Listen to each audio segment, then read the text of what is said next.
আলহামদুলিল্লাহ আলহামদুলিল্লাহিল্লাযী ওয়াকাফা ওয়া সালামুন আলা ইবাদিহিল্লাযীনা ইসতাফা আম্মা বা'দু ফাআউযু বিল্লাহি মিনাশ শাইতানির রাজীম বিসমিল্লাহির রাহমানির রাহিম ولا تقولوا لمن يقتل في سبيل الله أموات بل أحياء ولكن لا تشعرون وقال الله سبحانه وتعالى في كلامه إن الله يحب إن الله يحب الذين يقاتلون في سبيله صفا كأنهم بنيان مرصوص صدق الله العظيم اللهم صل على سيدنا ونبينا وشفينا وحبيبنا مولانا محمد صلى الله عليه وعلى آله وأصحابه وبارك وسلم আম্মা বা'দ আসসালামু আলাইকুম ওয়া রাহমাতুল্লাহি ওয়া বারাকাতুহু। প্রিয় দর্শকবৃন্দ, আপনাদেরকে শুভেচ্ছা, অভিনন্দন এবং অত্যন্ত মর্মান্তুদ ভাষায় আপনাদেরকে সালাম জানাচ্ছি। আসসালামু আলাইকুম ওয়া রাহমাতুল্লাহ। যেহেতু আজকে 10ই মুহররম, এই জন্য আমি হৃদয় অন্তরের অন্তঃস্থল থেকে খুব বিষণ্ণভাবে আমি আপনাদেরকে সালাম প্রদান করলাম। যেহেতু 10ই মুহররম, আমার দর্শকবৃন্দ আপনারা ভালো করে জানেন যে 10ই মুহররম কি ঘটেছিল, 10ই মুহররমে কি হয়েছিল, 10ই মুহররমের কোন ঘটনাটা সবচেয়ে বিশ্ববিখ্যাত এবং অসাধারণ। তো আমি মোহাম্মদ আবুল বাশার আপনাদেরকে শুভেচ্ছা অভিনন্দন জানাচ্ছি। এই 10ই মুহররম উপলক্ষে কারবালার এই যে দিনে কারবালা ঘটেছিল, এই দিন উপলক্ষে আপনাদের সামনে কিছু আলোচনা আপনাদের সাথে শেয়ার করবো ইনশাআল্লাহ। আশা করি আপনারা মদিনা টিউবকে সাবস্ক্রাইব করবেন এবং লাইক দিবেন ইনশাআল্লাহ। আপনাদের আন্তরিক আশীর্বাদ এবং দোয়া কামনা করছি। আল্লাহ রাব্বুল আলামিন আমাদের সবাইকে তৌফিক দান করুন। আসলে 10ই মুহররম, যে আশুরা যেটাকে বলা হয়, এই 10ই মুহররম পৃথিবীতে অনেক ঘটনা ঘটেছিল, এই বিশ্বে অনেক ঘটনা ঘটেছিল। আল্লাহ রাব্বুল আলামিন বিভিন্ন তাফসীর গ্রন্থে এবং হাদিসে এসেছে যে আল্লাহ রাব্বুল আলামিন বিশ্ব সৃষ্টি শুরু করেছিলেন এই 10ই মুহররম। এবং এই 10ই মুহররম আল্লাহ সুবহানাহু ওয়া তাআলা পৃথিবীর সর্বশ্রেষ্ঠ মানুষ যিনি ছিলেন, গোটা মানব জাতির পিতা আদম আলাইহিস সালামকে সৃষ্টি করেছিলেন আল্লাহ তাআলা এই 10ই মুহররম। এবং আল্লাহ রাব্বুল আলামিন 10ই মুহররম হযরত আদম আলাইহিস সালামকে জান্নাতে থাকার জন্য তিনি জান্নাতে ব্যবস্থা করেছিলেন। আবার এই 10ই মুহররম হযরত মূসা আলাইহিস সালাতু ওয়াস সালামের ফেরাউনের মধ্যে যে সংঘর্ষ হয়েছিল, এই 10ই মুহররমে ফেরাউনকে ইঁদুরের মতো লোহিত সাগরে সে মারা যায় এবং মূসা আলাইহিস সালাম আল্লাহর রহমতে তিনি ফেরাউনের অত্যাচার নির্যাতন থেকে তিনি তার বনী ইসরাঈল, তার যে সম্প্রদায় সহ তিনি নিষ্কৃতি লাভ করে তিনি অত্যন্ত নিরাপদে তিনি আশ্রয় নিয়েছিলেন। এই 10ই মুহররম আল্লাহ রাব্বুল আলামিন হযরত আইয়ুব আলাইহিস সালাম 18 বছর পর্যন্ত ভয়ঙ্কর ব্যাধিতে আক্রান্ত ছিলেন। 10ই মুহররম আল্লাহ রাব্বুল আলামিন ওনাকে রোগ থেকে মুক্তি দিয়েছিলেন। এই ধরনের অসংখ্য ঘটনা, এই বিশ্বের সব বিস্ময়কর আশ্চর্যান্বিত ঘটনা এই 10ই মুহররম ঘটেছিল। এই 10ই মুহররম এই জন্য বিখ্যাত। কিন্তু 10ই মুহররমে যে ঘটনাটা সমস্ত ঘটনাটাকে ছাপিয়ে গিয়েছিল, সেই ঘটনাটা হলো আল্লাহর সৃষ্টির প্রধান আকর্ষণ, বিশ্ব সবার সভাপতি, সমস্ত নবী রাসূলগণের মাথার মুকুট।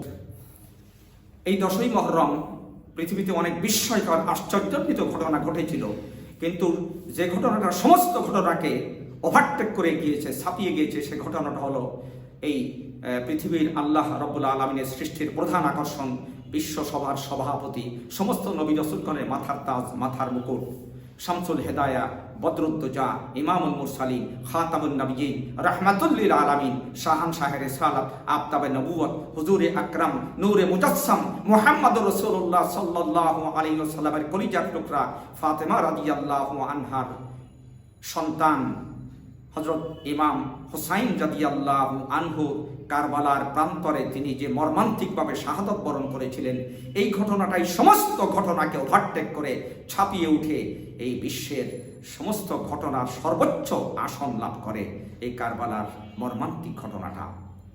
আমরা তো অনেকেই জানি ইমাম হুসাইন রাদিয়াল্লাহু আনহু শেরে খোদা হযরত আলী রাদিয়াল্লাহু আনহুর ছেলে, বিশ্ব সর্বশ্রেষ্ঠ মহামানব, সারা বিশ্বের সমগ্র বিশ্বের সকল যুগের সর্বযুগের সর্বশ্রেষ্ঠ মহামানব, সর্বশ্রেষ্ঠ বিশ্বনবী মুহাম্মদুর রাসূলুল্লাহ সাল্লাল্লাহু আলাইহি ওয়াসাল্লাম, আল্লাহর পরেই যার স্থান, এই মুহাম্মদ সাল্লাল্লাহু আলাইহি ওয়াসাল্লাম কলিজার টুকরা ফাতেমা রাদিয়াল্লাহু আনহার সন্তান ইমাম হুসাইন রাদিয়াল্লাহু আনহু কারবালা প্রান্তরে কুখ্যাত এজিদের সেনাবাহিনী কর্তৃক তিনি নির্মমভাবে শাহাদত বরণ করেছিলেন। এই ঘটনাটাই পৃথিবীর সর্বশ্রেষ্ঠ এবং সর্বোচ্চ ঘটনা, যার মতো ঘটনা পৃথিবীতে আর এই ধরনের কোনো ঘটনা ঘটেনি। ইমাম হুসাইন রাদিয়াল্লাহু আনহু উনি মদিনা থেকে কুফা নগরীতে এসেছিলেন। মদিনা থেকে যখন আসেন তখন হযরত আব্দুল্লাহ ইবনে আব্বাস, আব্দুল্লাহ ইবনে ওমর, আবু সাঈদ খুদরি রাদিয়াল্লাহু আনহু ওনাকে নিষেধ করেছিলেন যে আপনি কুফায় যাবেন না, ইরাকে যাবেন না, কারণ ওখানকার মানুষ হলো গাদ্দার, অহম কওম গাদ্দার, এই গাদ্দারদের আহ্বানে আপনি যাবেন না। অথচ তখনকার আরব সাম্রাজ্য যেটা ছিল, মক্কা, মদিনা, সিরিয়া, দামেস্ক, ইরাক, ইরান, তখনকার যে সাম্রাজ্য ছিল আরব সাম্রাজ্যের তখন 99% জনগণ ইমাম হুসাইনের সমর্থক ছিলেন। 99% জনগণ চেয়েছিলেন ইমাম হুসাইনের হাতে বাইয়াত হয়ে ওনারা ইমাম হুসাইনকে এই ইসলামী রাষ্ট্রের খলিফা হিসাবে ঘোষণা করবেন, ইসলামী রাষ্ট্রের কর্ণধার তিনি হবেন। কিন্তু কুখ্যাত মদ্যপ ইয়াজিদ, সে গুন্ডা পান্ডা দিয়া, চিটার বাটপার দিয়া সে ক্ষমতা দখল করে সে মুসলিম বিশ্বের খলিফার আসন সে লাভ করে। এভাবে অন্যায়ভাবে স্বৈরতান্ত্রিকভাবে জুলুম নির্যাতনের স্টিম রোলার চালিয়ে ইয়াজিদ ক্ষমতা দখল করে। অথচ ইমাম হুসাইন রাদিয়াল্লাহু আনহুকে আর এজিদকে, ইমাম হুসাইন রাদিয়াল্লাহু পরিচয় আপনাদেরকে আমি দিয়েছি। আর এজিদ হলো বিশ্ববিখ্যাত সাহাবী, এটা ঠিক আছে, বিশ্ববিখ্যাত সাহাবী হযরত আমির মুয়াবিয়া রাদিয়াল্লাহু আনহুর ছেলে। আমির মুয়াবিয়া রাদিয়াল্লাহু আনহু বিশ্বের সর্বশ্রেষ্ঠ সাহাবীদের মধ্যে তিনি একজন, আশারায়ে মুবাশশারা, এবং আমির মুয়াবিয়া রাদিয়াল্লাহু আনহু তিনি মুহাম্মদ রাসূলুল্লাহ সাল্লাল্লাহু আলাইহি সাল্লামের শালক ছিলেন, সাহাবী তো ছিলেনই। আমির মুয়াবিয়া রাদিয়াল্লাহু আনহু মুহাম্মদ সাল্লাল্লাহু আলাইহি যে উটের পৃষ্ঠে আরোহণ করতেন, সেই উটের পৃষ্ঠে আমির মুয়াবিয়া রাদিয়াল্লাহু আনহু তিনিও উঠতেন, রাসূলুল্লাহ সাল্লাল্লাহু আলাইহি সাল্লামের পিঠের সাথে সিনা মুবারক লাগিয়ে দিয়ে তিনি সেই উঠে তিনি আরোহণ করতেন এবং উঠে তিনি চড়েছেন। কাতেবে ওহী ছিলেন, ওহী লেখক ছিলেন আমির মুয়াবিয়া রাদিয়াল্লাহু আনহু। আর এই সাহাবায়ে কেরামদের সম্পর্কে আল্লাহ রাব্বুল আলামিন কালামে পাকে বলেছেন, বিসমিল্লাহির রহমানির রহিম, রাদিয়াল্লাহু আনহুম ওয়া রাদু আন, আল্লাহ রাব্বুল আলামিন তাদের সম্পর্কে সন্তুষ্ট, আল্লাহ রাব্বুল আলামিন সাহাবায়ে কেরামদের উপরে সন্তুষ্ট আছেন। ইনি হলেন আমির মুয়াবিয়া রাদিয়াল্লাহু আনহু। ওনার ছেলে ইয়াজিদ দুশ্চরিত্র, লম্পট, এটা আল্লাহ রাব্বুল আলামিনের এক বিশেষ কারণে এটা কখনো কখনো এটা হয়ে যায়। ইব্রাহিম আলাইহিস সালামের বাবা আজর, বিশ্বের সমস্ত নবীদের পিতা ইব্রাহিম আলাইহিস সালাম, ওনার বাবা আজর কুখ্যাত কাফের ছিল। এরপরে এরকম নূহ আলাইহিস সালামের ছেলে কেনান, সে কাফের ছিল, সে তার বাবা এই মতামত গ্রহণ করেন নাই, বাবার কথা শোনেন নাই। সুতরাং এটা তো হতেই পারে আল্লাহর এক বৈচিত্র্যময় কারণে। ইয়াজিদ সে নিজে মদ পান করত, মদ পানকে সে হালাল মনে করত ইয়াজিদ, এবং সে একই সঙ্গে মা এবং মেয়েকে বিয়ে করেছিল। ইয়াজিদ ফোরাত নদীতে বজরা ভাসাইয়া, নৌকা ভাসাইয়া সেখানে মদের আসর সে প্রতিষ্ঠা করত। ওখানে গায়িকারা, যারা নর্তকী, যারা তারা ড্যান্স দিত, গান গাইত, মদ পান করত, ইয়াজিদ তাদের মধ্যে বসে মদ পান করত। সুতরাং কুখ্যাত দুশ্চরিত্র লম্পট স্বৈরাচারী শাসক এই ইয়াজিদ, যেখানে ইমাম হুসাইন রাদিয়াল্লাহু আনহু, যেখানে 99% জনগণ ওনাকে শাসক হিসাবে, ওনাকে খলিফা প্রেসিডেন্ট হিসাবে চেয়েছিলেন, সেখানে ইয়াজিদ এইভাবে ক্ষমতা দখল করে তারপরে সিরিয়ার রাজধানী দামেস্কে তার রাজধানী স্থানান্তর করে সেখানে থাকেন। এই অবস্থাতে ইমাম হুসাইন রাদিয়াল্লাহু আনহু তো প্রতিবাদ করতেই হবে ইয়াজিদের এই শাসন ব্যবস্থার। ইয়াজিদ তো মুলুকিয়াত প্রতিষ্ঠা করেছিল, খেলাফতের বদলে রাজতন্ত্র প্রতিষ্ঠা করেছিল, কিংডম প্রতিষ্ঠা করেছিল। অথচ আল্লাহর শাসন হলো, আল্লাহর শাসন হল খেলাফত আলা মানহাজান নবিয়্যা, ইমারাতুল ইসলাম। ইমাম হুসাইন রাদিয়াল্লাহু আনহু ইমারাতুল ইসলাম, আল্লাহর হুকুম আহকাম, আল্লাহর বিধান অনুযায়ী রাষ্ট্র পরিচালনা করা এবং আল খেলাফত প্রতিষ্ঠা করতে চেয়েছিলেন। এটাই হলো বৈধ এবং সুপ্রতিষ্ঠিত যে এই পৃথিবীতে আল্লাহর খেলাফত চলবে। যেহেতু মানুষ হলো খলিফা আল্লাহ রাব্বুল আলামিন। আল্লাহ রাব্বুল আলামিন বলেন, ওয়া ইয ক্বালা রাব্বুকা লিল মালাইকাতি ইন্নী জাইলুন ফিল আরদি খলিফা। তো ইমাম হুসাইন রাদিয়াল্লাহু আনহু চেয়েছিলেন খেলাফত প্রতিষ্ঠা হবে, ইমারাতে ইসলামী প্রতিষ্ঠিত হবে, আল্লাহর আহকাম, আল্লাহর বিধান এই পৃথিবীতে কায়েম হবে, আল্লাহর বিধান অনুযায়ী এই পৃথিবী চলবে, রাষ্ট্র পরিচালিত হবে। কিন্তু ইয়াজিদ তো আল্লাহর বিধানের বিরুদ্ধে, সে নিজে মত পান করত, নিজে দুশ্চরিত্র লম্পট ছিল। যেখানে 99% জনগণ ইমাম হুসাইনকে খলিফা হিসেবে দেখতে চেয়েছিলেন। স্বাভাবিকভাবেই একটা কিতাবের মধ্যে আছে যে ইমাম হুসাইনকে ইরাক থেকে কমপক্ষে 40,000 লোক ওনাকে সম্মতি দিয়েছিলেন যে আপনি আসেন। 1,500 চিঠি এসেছিল ওনার কাছে ইরাক থেকে যে আপনি আসেন, আমাদের মধ্যে আসেন, আপনাকে স্বাগত অভিনন্দন জানিয়ে আমরা আপনার হাতে বায়াত গ্রহণ করবো। প্রায় 40,000-এর মতো লোক ওনাকে এই ধরনের মতামত দিয়েছিলেন। তারপরে উনি 72 জন সঙ্গী সাথী এবং স্ত্রী ছেলে মেয়ে সহ উনি মদিনা থেকে কুফার দিকে রওনা হন। ইরাকের প্রদেশ কুফা প্রান্তরে কারবালা প্রান্তরে ফোরাত নদীর তীরে তিনি তাঁবু গেড়েছিলেন। ইমাম হুসাইন রাদিয়াল্লাহু আনহু সেখানে আসলেন। ইরাকের জনগণ ওনাকে যেহেতু চেয়েছিলেন তাই তিনি এসেছিলেন এখানে, জনগণের দাবিতে সাড়া দিয়ে তিনি এসেছিলেন, সেখানে তাঁবু গড়লেন। এরপরে কুখ্যাত ইয়াজিদ, কুফার গভর্নর উবাইদুল্লাহ ইবনে জিয়াদ, এই আরাক শয়তান উবাইদুল্লাহ ইবনে জিয়াদকে প্রায় 3,000 সৈন্য সহ এখানে পাঠালেন ইমাম হুসাইনের মোকাবেলা করার জন্য। অথচ উনি তো যুদ্ধ করার জন্য আসেননি, স্ত্রী ছেলে মেয়ে পরিবার পরিজন সহ টোটাল 72 জন লোক ওনার সঙ্গে ছিল। উনি তো যুদ্ধ করার জন্য আসেন নাই। উনি যখন দেখলেন যে কুখ্যাত উবাইদুল্লাহ বিন জিয়াদ 3,000 সেনা পাঠিয়েছে তার মোকাবেলার জন্য, তিনি তখন ভাষণ দিয়েছিলেন। তিনি বলেছিলেন, ইমাম হুসাইন একটা ভাষণে বলেছিলেন যে আমরা যুদ্ধ করতে আসিনি, আমি আপনাদেরকে কয়েকটা প্রস্তাব দিচ্ছি। সেটা হলো, আমি যুদ্ধ করতে আসিনি, যেহেতু এখানকার জনগণ আমাকে চেয়েছিল, তারা আমাকে আমার সাহচর্য পেতে চেয়েছিল, তাই আমি এসেছি এখানে একটা কাফেলা নিয়ে। আমি যুদ্ধের কোনো কাফেলা নিয়ে আসিনি। আমি যেখান থেকে চলে এসেছি মদিনা, সেখান থেকে আমাকে ফেরত যেতে দেয়া হোক সেখানেই। 2 নম্বর প্রস্তাব, আমাকে মুক্ত করে দেয়া হোক। আমি আরবের যে কোনো এলাকায়, যে কোনো দিকে, আমি ইরাকের অভ্যন্তরে ঢুকবো না, আমি যে কোনো দিকে আমার ইচ্ছা মতো আমি চলে যাব, আমি যুদ্ধ এড়িয়ে চলে যেতে চাই। 3 নম্বর প্রস্তাব, যে আমাকে সরাসরি ইয়াজিদের সঙ্গে আমাকে কথা বলার সুযোগ দেওয়া হোক, তার সঙ্গে আমি আলোচনা করে বিষয়টা আমি ফয়সালা করব। 3টা প্রস্তাবের একটাও মানা হয় নাই। স্বৈরাচারী কুখ্যাত লম্পট শয়তান উবাইদুল্লাহ ইবনে জিয়াদ একটা প্রস্তাব ওনার রাখেন নাই। উবাইদুল্লাহ ইবনে জিয়াদ ওনাকে সেখানে অবরুদ্ধ করে রাখলেন। ইমাম হুসাইনের কোনো প্রস্তাব তারা রাখলেন না। ইমাম হুসাইনের প্রস্তাবগুলো দিলে একটাও রাখা হলো না। ইমাম হুসাইন সর্বশেষ যে কথাটা তিনি বলেছিলেন, হে ইরাকের জনগণ, তোমরা জানো ভালো করে আমি কে, আমাকে তোমরা ভালো করে চেনো, ভালো করে জানো আমাকে তোমরা। আমার নানা হলেন এই পৃথিবীর সর্বকালের সর্বযুগের সর্বশ্রেষ্ঠ মহামানব, ইমামুল মুরসালিন, খাতামুন নবিয়্যিন, রাহমাতুল লিল আলামিন, মুহাম্মদুর রাসূলুল্লাহ সাল্লাল্লাহু আলাইহি ওয়াসাল্লামের কলিজার টুকরা ফাতেমা রাদিয়াল্লাহু আনহার ছোট ছেলে আমি ইমাম হুসাইন। আমার বাবা হযরত আলী কাররামাল্লাহু ওয়াজহা, আমার হামজা রাদিয়াল্লাহু আনহু, আমার বাবা চাচা। সুতরাং আমাকে আপনারা ভালো করে চেনেন, আমি যুদ্ধ করতে আসিনি, আমাকে সুযোগ দেওয়া হোক, সরাসরি ইয়াজিদের সাথে আমাকে কথা বলার সুযোগ দেওয়া হোক, তার সাথে কথা বলে আমি বিষয়টা ফয়সালা করব। কোনোটাই রাখা হয় নাই। শেষ পর্যন্ত তারা চাপিয়ে দিল।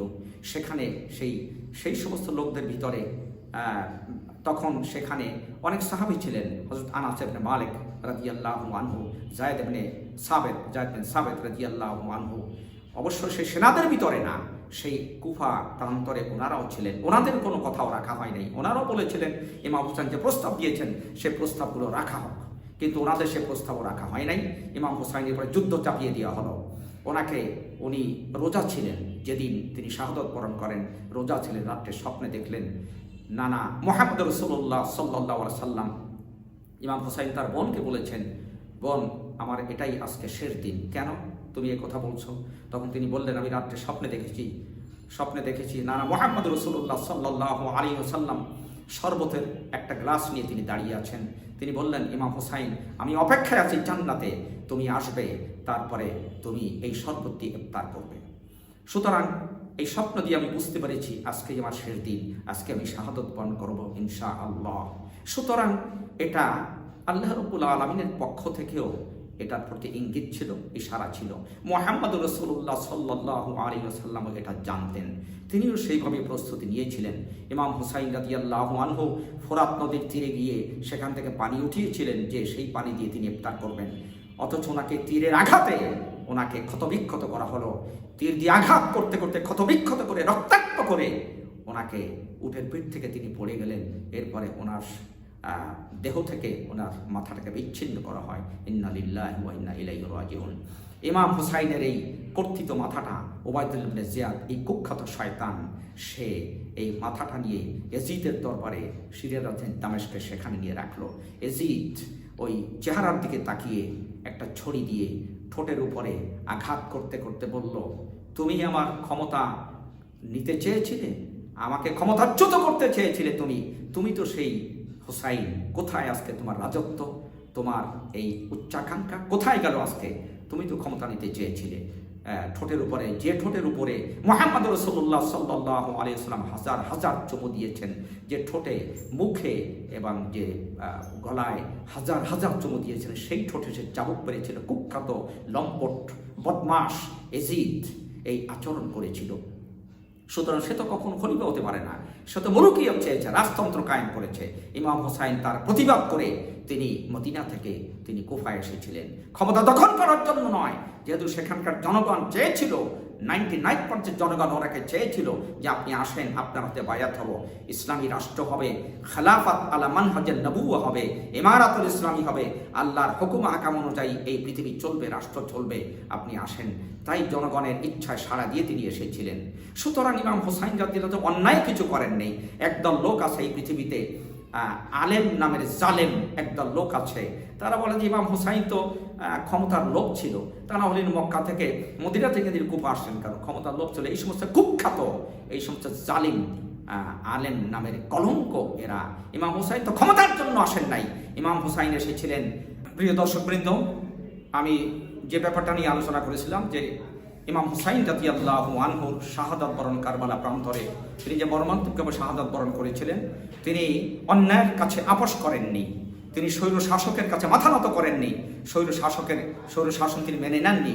ইসলামের বিধানের বিপরীত, খেলাফতে ইসলামের বিপরীত, খেলাফত আলা মানহাজের নবুওয়ার বিপরীত, ইমারত ইসলামের বিপরীত তিনি কোনো শাসন যন্ত্রকে তিনি মেনে নেননি, এবং এটা মেনে না নেওয়ার কারণেই তিনি এসেছিলেন এখানে। সুতরাং তারপরে যুদ্ধ চাপিয়ে দেওয়া হয়েছিল। তিনি তো যুদ্ধ না হোক সেজন্য প্রস্তাব দিয়েছিলেন, কিন্তু শেষ পর্যন্ত তার উপরে যুদ্ধ চাপিয়ে দেওয়া হয়, শেষ পর্যন্ত ওনাকে মর্মান্তিকভাবে হত্যা করা হয়। সুতরাং এটা ইয়াজিদের পরিকল্পনা ছিল। তাই ইমাম হুসাইন রাদিয়াল্লাহু আনহু, আল্লাহ রাব্বুল আলামিন বলেন, ইন্নাল্লাহা ইউহিব্বুল্লাযীনা ইউকাতিলুনা ফী সাবিলিহি সাফফান কাআন্নাহুম বুনয়ানুম মারসুস। আল্লাহ রাব্বুল আলামিন বলেন, যারা আল্লাহর রাস্তায় যুদ্ধ করে সারিবদ্ধভাবে এবং সীসা ঢালা প্রাচীরের মতো অবিচল অটল থেকে যারা যুদ্ধ করে, আল্লাহ রাব্বুল আলামিন তাদেরকে ভালোবাসেন, তাদেরকে মহব্বত করেন। সুতরাং ইমাম হুসাইন রাদিয়াল্লাহু আনহু তিনি এভাবেই তিনি অবিচল চিত্তে সীসা ঢালা প্রাচীরের মতো তিনি যুদ্ধ করেছিলেন ইয়াজিদের সেনাবাহিনীর সাথে, এবং সেই যুদ্ধে তিনি ওনাকে মর্মান্তিকভাবে হত্যা করা হয়। এটা ঠিক আছে, ইমাম হুসাইন শাহাদাত বরণ করেছিলেন। ইমাম হুসাইনের এই বিষয়টা সম্পর্কে দালায়েলুন নবুয়া গ্রন্থে বলা হয়েছে যে আল্লাহ রসুলের স্ত্রী উম্মে সালামা রাদিয়াল্লাহু আনহা তিনি দুপুরে ঘুমাচ্ছিলেন। আসরের পরে ওনার দাসী তিনি রুমে প্রবেশ করলেন। প্রবেশ করে দেখলেন উম্মে সালামা রাদিয়াল্লাহু আনহা কাঁদছেন। তখন দাসী বললেন যে মা ইউবকিকে, মা আপনাকে কে কাঁদাচ্ছে? উম্মে সালামা রাদিয়াল্লাহু বলেন, আমি মুহাম্মদ সাল্লাল্লাহু আলাইহি সাল্লামকে স্বপ্নে দেখি যে তিনি ওনার দাড়ি মোবারক এবং মাথায় কর্দমাক্ত অবস্থায় আছে, মাটি ধুলা ছড়িয়ে আছে। আমি জিজ্ঞেস করলাম, ইয়া রাসূলুল্লাহ, আপনার মাথা এবং দাড়ি মোবারকে মাটি ছড়িয়ে আছে কেন, মাটি লেগে আছে কেন, কি কারণে এটা আছে? তখন মুহাম্মদ সাল্লাল্লাহু আলাইহি ওয়াসাল্লাম উম্মে সালামা রাদিয়াল্লাহু আনহাকে স্বপ্নে বলেন যে উম্মে সালামা, তুমি কি এখনো জানো না আমার প্রিয় নাতি ইমাম হুসাইন রাদিয়াল্লাহু আনহু কারবালা প্রান্তে শহীদ হয়ে গেছেন। রাআইতু কাতলাল হুসাইন আনিফা, এই মাত্র আমি ইমাম হুসাইনের কতলের ঘটনাটা আমি সরাসরি দেখলাম। তাই আমি কেঁদেছি। এই কাদার কারণে মাটি এবং ধুলা লেগে আছে আমার দাড়ি মোবারকে। সুতরাং ইমাম হুসাইনের এই শাহাদাতের ঘটনাটা মুহাম্মদ সাল্লাল্লাহু আলাইহি সাল্লাম তিনি জানতেন এই ঘটনা।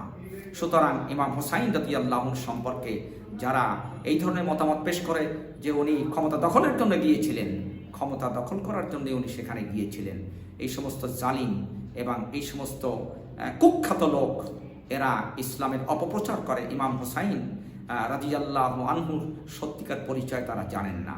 ইমাম হুসাইন সেখানে মর্মান্তিকভাবে শাহাদাত বরণ করেছিলেন। সুতরাং এই পৃথিবীতে যতদিন পৃথিবীর আকাশ থাকবে, বাতাস থাকবে, চন্দ্র থাকবে, সূর্য থাকবে, গ্রহ তারকা নক্ষত্র থাকবে, যতদিন পৃথিবীর অস্তিত্ব থাকবে ততদিন ইমাম হুসাইন রাদিয়াল্লাহু আনহু এই মর্মান্তিক শাহাদাত বরণের ঘটনাটা স্বর্ণাক্ষরে লিখিত থাকবে এই পৃথিবীর ইতিহাসে। সুতরাং আমরা ইমাম হুসাইনের শাহাদাত বরণের ঘটনা থেকে আমরা অনুপ্রেরণা লাভ করতে পারি, উদ্বুদ্ধ হতে পারি যে যুগে যুগে কিয়ামত পর্যন্ত এই ধরনের স্বৈর শাসকের আবির্ভাব হবে এই পৃথিবীতে, দেশে দেশে স্বৈরাচার, এই ধরনের লম্পট, এই ধরনের মদ্যপ, এই ধরনের নির্যাতনকারী, ক্ষমতা দখলকারী এই ধরনের লোক এই পৃথিবীতে আসবে, রাষ্ট্রে রাষ্ট্রে আসবে। তাদের বিরুদ্ধে, ইসলামকে বিজয়ী করার জন্য তাদের বিরুদ্ধে এই ধরনের জিহাদ আমাদেরকে পরিচালনা করতে হবে। ইমাম হুসাইন সেই সিম্পলটা রেখে গেছেন, আদর্শটা রেখে গেছেন। কিয়ামত পর্যন্ত যারা ইসলামের বিরুদ্ধে এভাবে যারা করবে তাদের বিরুদ্ধে যুদ্ধ করে, জিহাদ করে ইসলামকে বিজয়ীর আসন লাভ করাতে হবে এই পৃথিবীতে। এটাই আমাদের প্ল্যান এবং পরিকল্পনা। ইমাম হুসাইনের দৃষ্টান্ত রেখে গেছেন। সুতরাং কারবালার এই ঘটনাটা, 10ই মুহররমের সমস্ত ঘটনাকে ছাপিয়ে কারবালার এই ঘটনাটা পৃথিবীর ইতিহাসে বিশ্ববিখ্যাত হয়ে আছে, অসাধারণ আসন লাভ করে আছে। এই প্রেরণা থেকে আল্লাহ তাআলা আমাদেরকে অনুপ্রেরণা এবং হিদায়াত লাভ করার তৌফিক দান করুন। ওয়া আখিরু দাওয়ানা আনিল হামদুলিল্লাহি রাব্বিল আলামিন। আসসালামু আলাইকুম ওয়া রাহমাতুল্লাহি ওয়া বারাকাতুহু। দর্শকবৃন্দ, আমি আপনাদের সামনে 10ই মুহররম ইমাম হুসাইনের শাহাদাত বরণ সম্পর্কে কিছু আলোচনা আপনাদের সঙ্গে শেয়ার করলাম। ইনশাআল্লাহ আপনারা মদিনা টিউব থেকে আমি আলোচনাটা করলাম। আমি মাওলানা আবুল বাশার। ইনশাআল্লাহ এই আলোচনাটাকে আপনারা সাবস্ক্রাইব করবেন এবং লাইক দিবেন। ইনশাআল্লাহ আপনাদের জন্য আমি আন্তরিকভাবে দোয়া কামনা করি। যদি এই ধরনের আলোচনা আরও পেতে চান ইনশাআল্লাহ আমাদের এই মদিনা টিউবকে সাবস্ক্রাইব করবেন, লাইক করবেন। ইনশাআল্লাহ আমরা একটার পর একটা আলোচনা ইনশাআল্লাহ আমরা আরও দিতে থাকবো ইনশাআল্লাহ আপনাদের সৌজন্যে।